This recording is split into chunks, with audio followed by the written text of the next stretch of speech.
चतुर्थ पर्याय पर आज नामांकन दाखल शेष दिन शोभायात्रा जाई नामांकन भरी धामनगर विधानसभा निर्वाचन मंडली बीजेडी विधायक प्रार्थी डॉक्टर संजय दास अतिरिक्त जिलापाल उपजिलापाल पाखरे निजर नामांकन पत्र दाखल कर 10,000 ऊर्ध्व समर्थकों को नहीं नेहरू स्टाडियम एक विशाल शोभायात्रा बाहरी सहर परिक्रमा कर नामांकन पत्र से दाखल करते धामनगर विकास को आग को नेवा सहित निर्वाचन मंडली समस्या को समाधान करने को संकल्प नहीं संजय धामनगरवासी नवीन पट्टनायक को षष्ठ थर मुख्यमंत्री करने आशीर्वाद करेंगे और से विपुल भोट्रे विजयी हेबे बोली कहते एपटी नॉमिनेशन फाइल कर बीजेपी विधायक प्रार्थी सुरेश सूर्यवंशी भद्रक अतिरिक्त उपजिलापाल निकट में 4 सेट नामांकन पत्र दाखल कर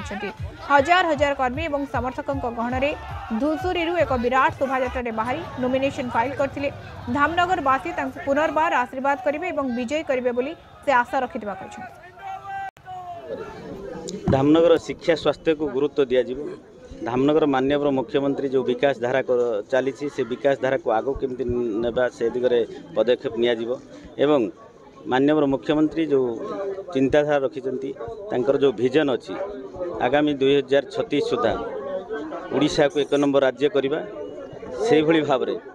धामनगर निर्वाचन मंडल को मध्य बहु क्षेत्र रे सबु क्षेत्र रे आगो केमती नहीं हेबो से दिगरे मु पदक्षेप नेबी। भद्रक जिले में विजु जनता दल थर बाजीमात करिवो माननीय सांसद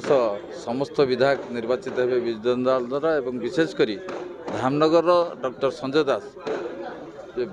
बहु परिमाण भोटे निर्वाचित हेबे एथि धामनगर विकास होइछि आम गुरुत्व दौचु आम प्रिय मुख्यमंत्री दल नेता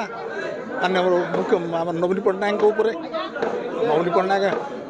जहाँ कहीकि जी हाथ हल्ई से किसी कथा तो कहना हाथ हल्ई देगला आमर सतिक सदिच्छा पक्षरे विश्वास आस्था थाए कौन ना यही व्यक्ति बा पिलाटी उपरे आमे जदि आशा प्रकट करूँ तेबे ये धामनगरटी को विकसित करि परिबु। तेणु जन समर्थन परिमाण जेते आह्वान टी सेते बा चैलेंज टी सेते।